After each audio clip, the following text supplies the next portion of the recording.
Hello, and welcome to Podcast DX, the show that brings you interviews with people just like you, whose lives were forever changed by a diagnosis. This podcast is not intended to be a substitute for professional medical advice, diagnosis, or treatment. Always seek the advice of your physician or other qualified healthcare provider with any questions you may have regarding a medical condition or treatment and before undertaking a new healthcare regimen, and never disregard professional medical advice or delay it in seeking because of something you have heard on this podcast. I'm Lita. I'm Pokemon. And I guess I'm Ron.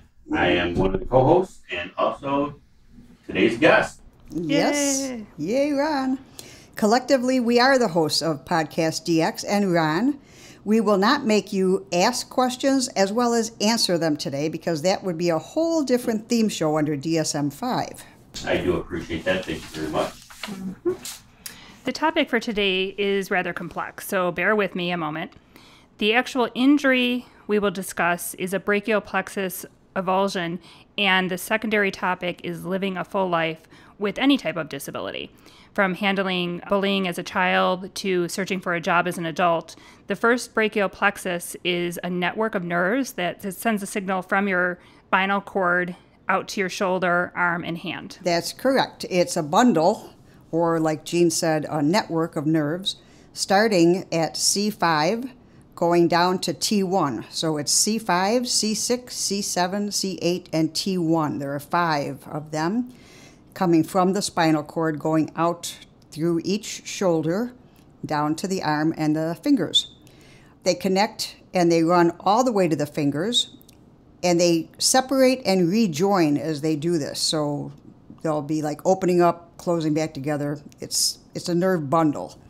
Now, if part of the nerve bundle is stretched or compressed, possibly through contact sports like wrestling or football, the individual can feel an electric shock or a burning sensation down the arm, or a numbness or weakness in the arm. For minor injuries, the symptoms could last maybe a couple of seconds, a couple of minutes. They might linger for days. But in a more severe injury, called an avulsion, the nerve root is actually torn from the spinal cord where it originates. This might happen in a motor vehicle accident or other trauma. And Ron was a youngster when his occurred. It affected his right arm, which never recovered from what must have been a complete tear. That's pretty much true. I was so young at the time. I didn't get any information from the doctors. I mean, we're talking like almost 50 years ago. Yeah, that's probably hard to remember that. Right, and when you get injured as a young child, it must have been a very frightening time for you and for your mother as well. Well, to be honest, for me, I don't really have any recollection. Oh. I think I was maybe too young or something that maybe just blocked out of my mind. I was 4 when the accident happened. But for my mom, I'm sure it was much more of a traumatic event. Anybody who's a parent out there, when something happens to your child, you feel, well, because It's you're your your whole child, world. yeah, Right, that's it's your your whole world, world. and you feel the responsibility and all that, whether or not it's your fault or not. So yeah, I'm sure it's probably much harder on my mom. But again, for me as a kid, I don't recollect any of it whatsoever. Okay. We've had many medical advances since this would be like the 1960s that happened? 70s, thank you, I'm not that old. Oh, I'm sorry about that. Okay, I'm dating myself. And treatment protocols are more aggressive now with the use of nerve transplants. This injury is more common than you would think during birth, when the baby's shoulder has trouble passing under the mother's pubic bone, and the doctor has to do significant manipulation of the baby in order to allow the birthing process to take place.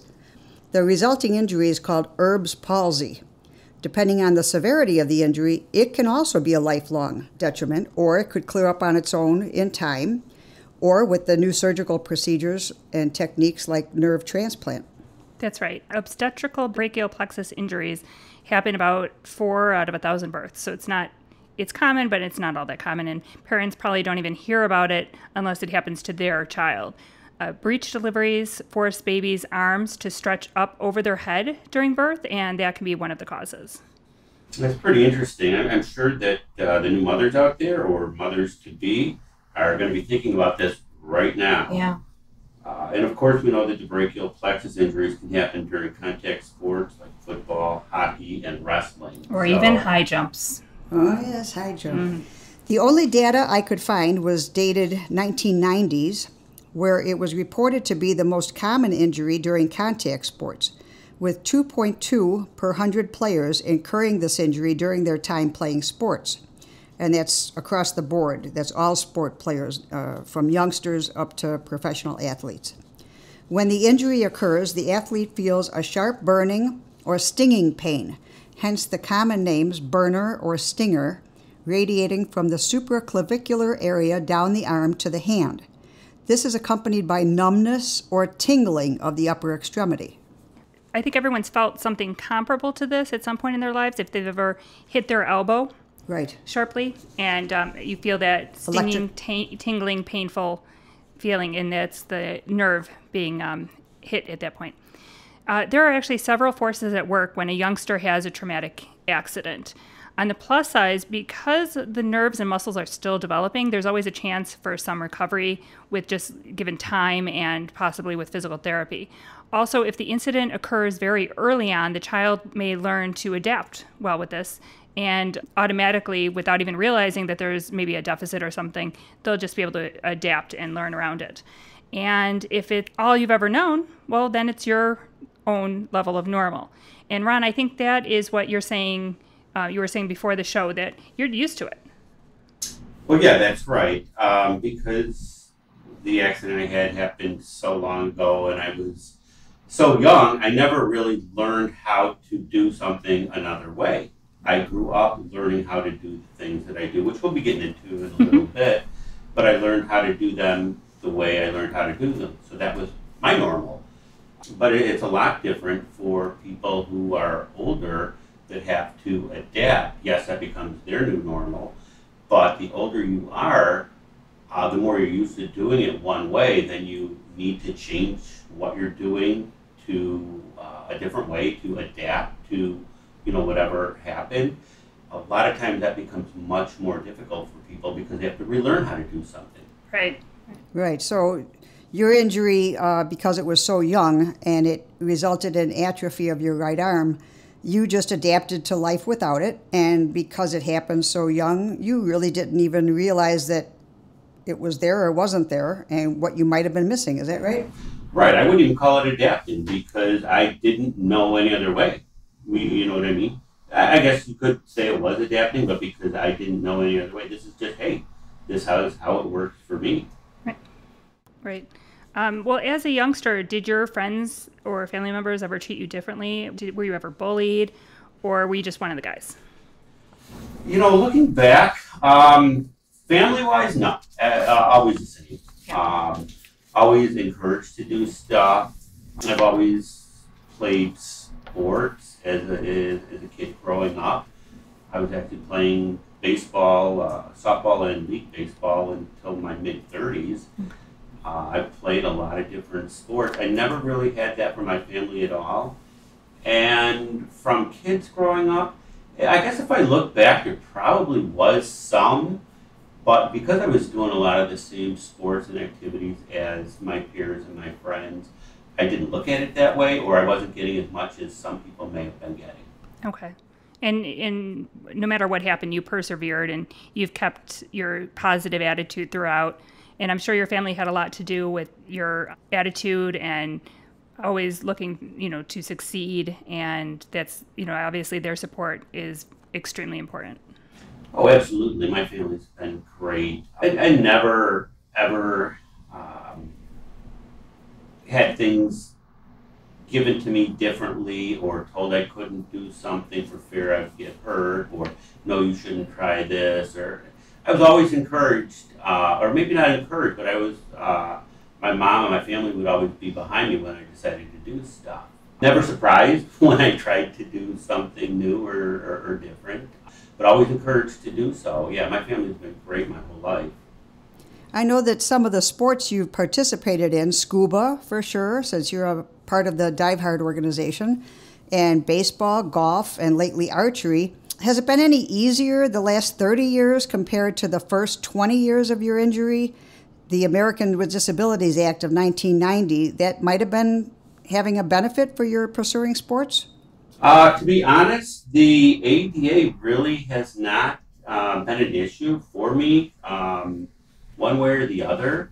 Again, when I started, playing sports, it was 20 years, almost 20 years before the ADA came about, and I've been doing it my whole life. I like the challenge. I when I was a kid, I loved playing baseball. I still wish I could, but Father Time has caught up with me. But I still do other sports that may not be as physically active. I like to be involved, and whatever it is, I like the challenge. Right. Well, I know that at the range we were talking yesterday, and you said as an adult, you still have to prove yourself when joining a new group. You said that it sounded a lot like, or I said it sounded a lot like being a female mechanic. And you didn't understand that because you're not a female or a mechanic. But talk about that a little bit now. As an adult, how difficult is it for you to get into new situations? Are there people that stare? Does it make you self-aware? Right. Yeah, before we go on with this, let me just say thank you for stealing my line. I think that was my line yesterday. I'm not a woman or a mechanic. But I'll let you use it for the show. I knew I heard it somewhere. The reality, yes. The one thing I have noticed throughout the years is because I do things my own way to participate, I do see people that question me or they'll stare. By the age I'm at now, I'm used to it. But it was probably a little more unnerving when I was growing up. But again, like I said, I'm used to it now. But even since I was a kid, I did always have to prove myself. But even with my peers or the kid from Little League that I grew up with, after a while they knew me.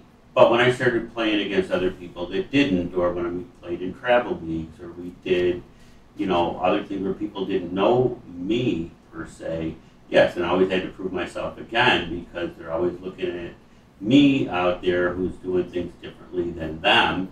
And a lot of times I would get the looks or the stares or this kid doesn't belong or this guy shouldn't be here until I started playing. Okay. Well, actually, I just learned that when you're meeting new people or entering a new group, the functional MRI of someone who's meeting new people looks the same as a functional MRI of someone who is perceives a threat or is in distress. So I think for everyone, it's always challenging and a little bit scary when entering a new group.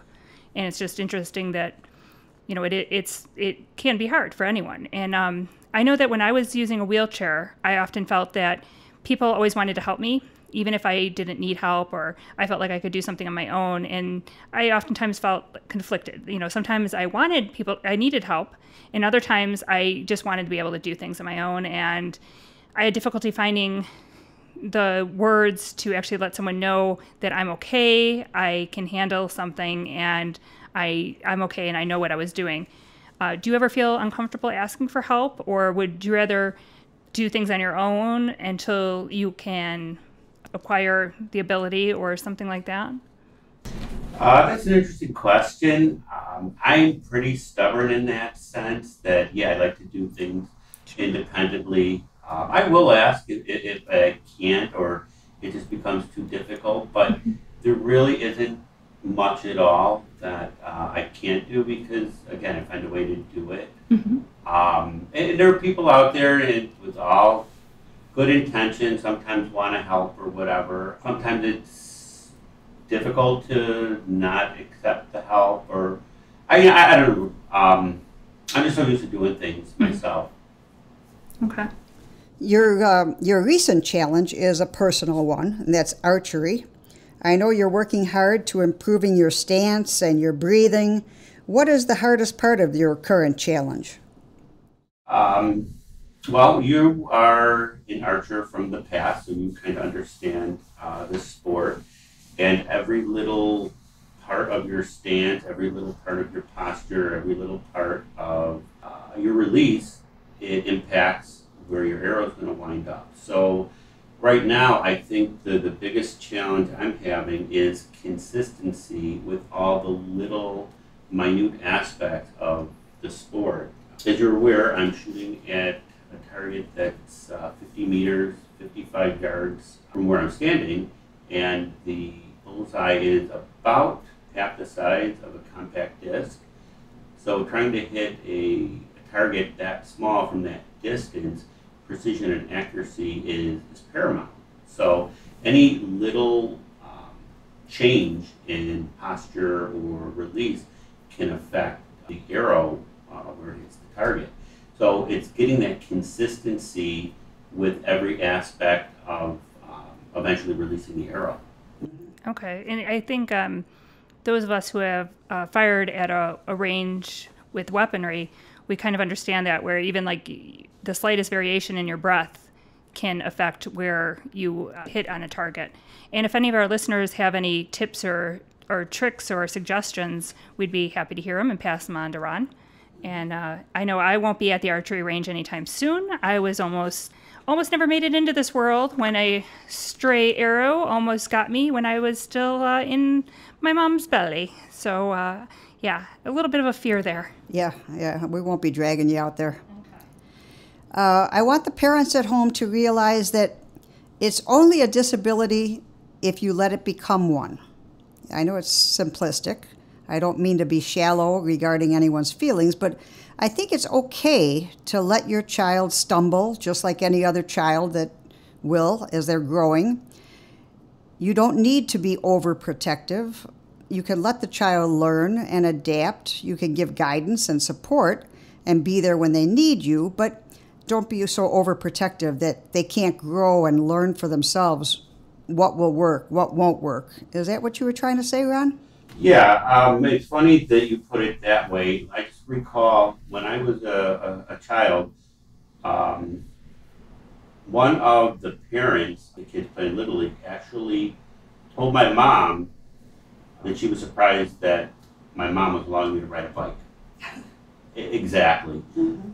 And it's ridiculous. Now, again, I'm sure she meant well, but sometimes if you're overprotective, you don't allow your kids to be kids, and then they don't grow up and flourish.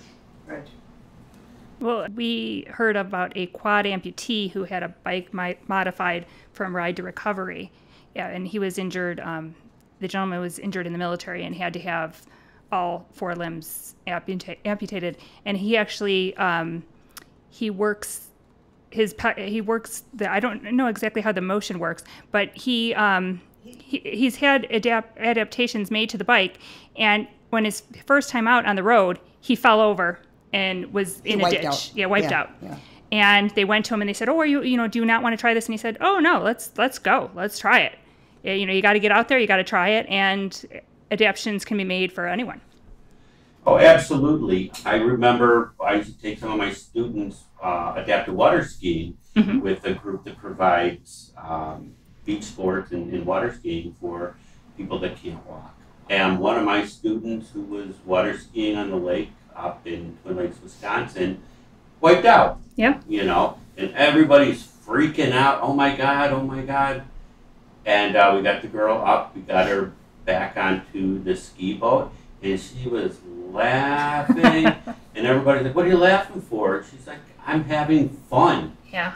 I think she cut herself. Mm-hmm. And who doesn't? Right. You can't treat somebody, like glass just because you're afraid something's going to happen. Kids are going to get hurt. Exactly.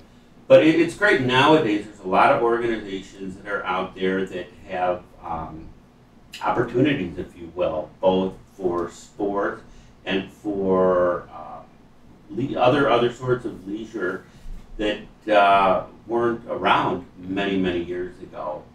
You guys are aware, being veterans, you have things through the VA hospital. The Rehab Institute of Chicago, now known as the Shirley Ryan Ability Clinic, or Ability Lab. Right. They have so much that is going out there. You guys are supporters of the different organizations that I'm involved with the Dive Heart, which does adaptive scuba diving. The other organization, which I mentioned, the water skiing, is called Dreams for Kids. Okay. And they allow kids to be kids. Right, right. Water skiing in the summer, snow skiing in the winter. And these are for kids that can't walk. Mm-hmm. Okay, there's a lot more that goes into it, but where I'm going with this, there's a lot more opportunities for kids, not just kids, but kids and adults with any type of disability to get involved in sport or any other recreational activities. So the sky should be the limit nowadays. I think we finally touched on the recreational therapy portion. Oh, shocking. Given two recreational therapists in the room. What do you get when you have two recreational therapists in the room? Yeah, a lot of talk about recreational therapy.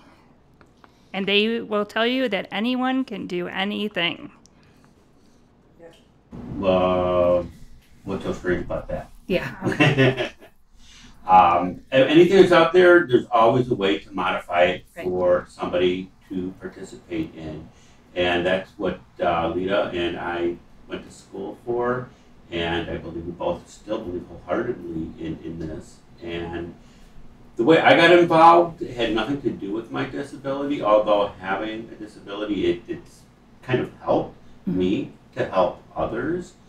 But again, because of the times that we're in now and all the different organizations that are out there, all the opportunities that exist, if you are interested, whether it's an active sport or any other type of recreational opportunity, there's always going to be something there for you. Well, that's really great. I know as our world gets smaller with our ability to communicate instantly, and diversity is easier to observe and hopefully more accepted, our collective appreciation and acceptance of people is certainly one of human nature's greatest strengths. Oh, I totally agree. I think nowadays with much more emphasis on acceptance, I don't think there's that same stigma that used to be when I was a kid. And I think that the world is more open to people with disabilities participating in sports. Okay. Yeah, you got to see the person. Right. Well, we started out the episode discussing brachial plexus injury, but also we drifted off into the difficulties children may have when there's something a little bit different than their peers.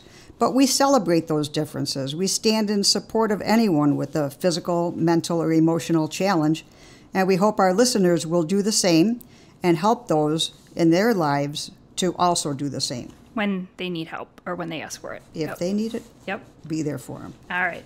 If you have any questions or comments related to today's show, please contact us at podcastdx@yahoo.com, through our website, podcastdx.com, our Facebook page, Pinterest, Instagram, or Twitter. And Ron, thank you for being our guest. Yes, thank you. Well, I appreciate it. I wish I had more time, but I'm joking over here. Thank you. And for our listeners out there, if you have a moment to spare, please give us a 5-star review on iTunes podcast app. Until next time. We're gone.